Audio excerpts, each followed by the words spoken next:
Terça Livre foi cancelado, ele era uma empresa com quase 50 colaboradores, se eu não me engano, Isso. 1,3 milhão de inscritos no YouTube, Isso. era o maior canal de YouTube de notícias independente da América Latina, naquele momento. Hoje é mais fácil ter 1 milhão de pessoas inscritas no YouTube do que era naquela época. Muito mais fácil. Meu canal, mesmo com os bloqueios do Xandão, Bateu 1 milhão, não? bateu 1 milhão. Bateu 1 milhão. Só que eles não vão me dar a plaquinha porque eu sou Vai feio. ficar sem plaquinha? Vou ficar sem plaquinha porque eu sou feio. Não tem problema. Meu canal no Rumble tá chegando a 100 mil inscritos e já falaram que vão me dar uma plaquinha. Legal. Eu acho que plaquinha de 100 mil no Rumble vale mais que 1 milhão no YouTube. Muito mais. Mas o meu ponto nessa história é que o Terça Livre já tinha se tornado uma empresa de infoproduto gigantesca, né? E muitas pessoas têm um inquérito gigantesco, supostamente para descobrir de onde havia o financiamento do Terça Livre. Uma das acusações que fizeram contra você foi de lavagem de dinheiro. Você teoricamente teria recebido dinheiro público, né? Eu me lembro que teve uma época que a Polícia Federal, na falta de encontrar uma fonte financeira, porque o que eles tinham achado era, sei lá, R$13 distribuídos pelo... Não lembro qual era o valor. Acho que foi 4.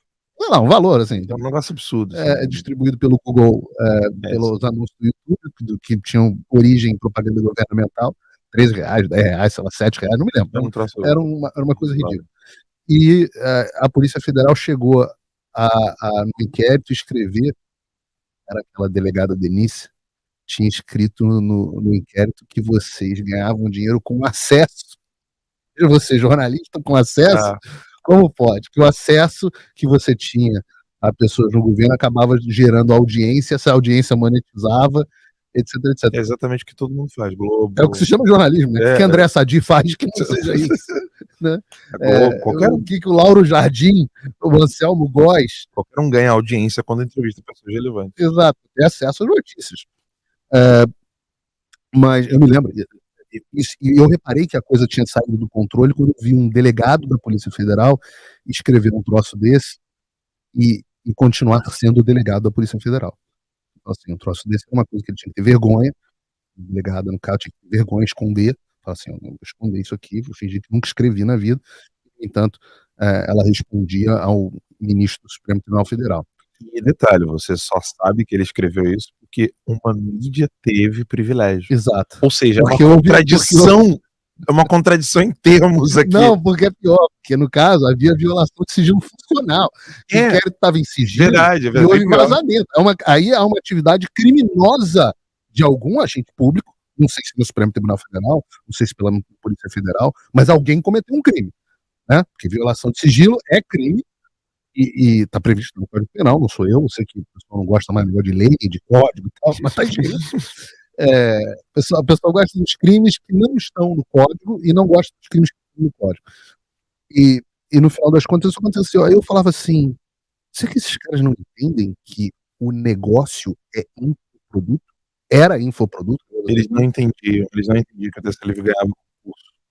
Infoproduto, para quem não sabe, é basicamente conteúdo de informação pago.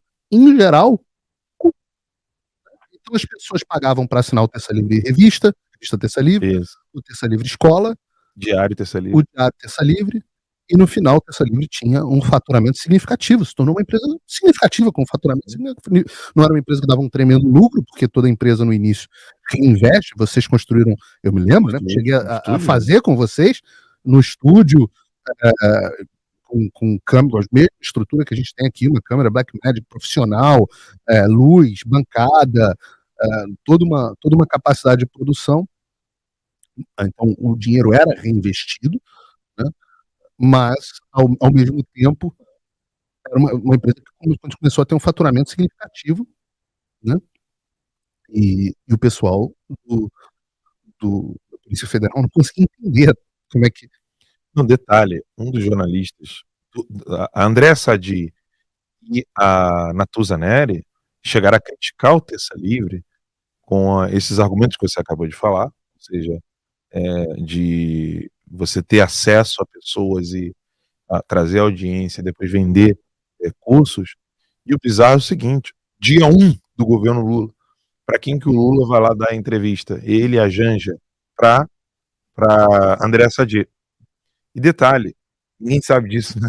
É porque elas não são relevantes, mas Andréa Sadi e a Natuza Neri lançaram um curso de jornalismo. Então o inquérito era só pra vocês me copiarem? Eu não precisava destruir a minha vida, não precisava acabar com a minha vida, acabar com a minha empresa, me deixar assim, numa situação horrorosa, porque houve congelamento de conta bancária no Brasil. Isso que eu ia falar. O processo que aconteceu, né? Do dia para a noite você teve a exclusão do canal do Terça Livre, com uma quantidade de conteúdo gigantesca. Decisão da Suprema Corte, não do YouTube. Não do YouTube. Embora o YouTube eventualmente também fosse capaz de excluir. Não, mas aí a gente ganhou na justiça. Nós ganhamos 2 vezes. Isso é importante dizer. O YouTube excluiu, bloqueou o canal. Isso, fora do... O Renault, inclusive, né? Foi o advogado. Nosso advogado Renault, doutor Renault. Doutor Renault entrou na Justiça Federal de São Paulo, se eu não me engano. São Paulo. Né? Justiça de São Paulo, não sei se Justiça Federal, talvez. Não, Justiça de São Paulo. Entrou na Justiça de São Paulo e ganhou no tribunal, né? No TJ de São Paulo. Ganhamos de primeira e segunda instância. Ganhou na primeira. E aí foi obrigado o YouTube ao restabelecimento do canal Terça Livre. Não sei se vocês lembram disso. Nem eu lembrava. Aí depois que o YouTube restabeleceu o canal, ou seja, a censura do YouTube das Big Tech, que já é uma censura grande, foi resolvida, veio a censura do Alexandre de Moraes. Isso. E foi aí que a gente não tinha mais a quem recorrer. Porque, enquanto era o YouTube, nós tínhamos a lei brasileira para poder utilizar e recorrer na justiça. E aí a gente vai ver ali quem tá com a razão ou não. Porque qual foi o motivo do bloqueio primeiro do YouTube e não do Alexandre de Moraes? Nós tínhamos colocado um vídeo do Trump. É verdade. Esse falando foi o bloqueio do YouTube. Nós tínhamos colocado... Por quê? Vale lembrar, Paulo, que a cobertura das eleições americanas, a maior audiência da cobertura das eleições americanas... Do Brasil inteiro. No Brasil, era Paulo Figueiredo no YouTube, no Terça Livre. No Terça Livre. Ficamos de madrugada contando voto. Exatamente. Havendo a fraude acontecer ao vivo. Exato. E aí, como a nossa audiência era a maior, não só da cobertura, pós-cobertura, a análise, etc. Inclusive, aquele rapaz, a relevância dessa gente, me faz esquecer o nome deles. O Guga? Não, o Sami, não é Tami, não. Como é o nome dele? Sami, não, mas o Sami depois ficou meu brother no Pânico. Eu acho que o Sami deu uma red pilada. Ele tentou me dar uma sacaneada no Pânico. Você lembra que ele queria citar The Economist como... porque eu falei que a The Economist era de esquerda, e aí o Sami, oh my God, The Economist é esquerda, então quem que você pode confiar? O Terça Livre? Aí eu falei pra ele, olha, o Terça Livre ontem tinha 1 milhão de pessoas sintonizadas no YouTube. Quantos tinha no site The Economist acompanhando as eleições? Pois é. Oi, tudo bem?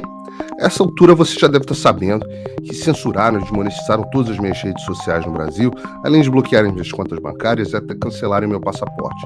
Então, se você gosta do meu trabalho e acha que vale a pena apoiá-lo para que ele continue, eu te convido para clicar no link aqui embaixo e acessar o meu Locals.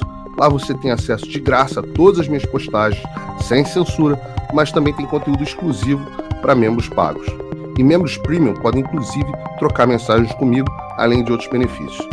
Dê voz a quem te dá voz, que a gente não vai parar. Obrigado.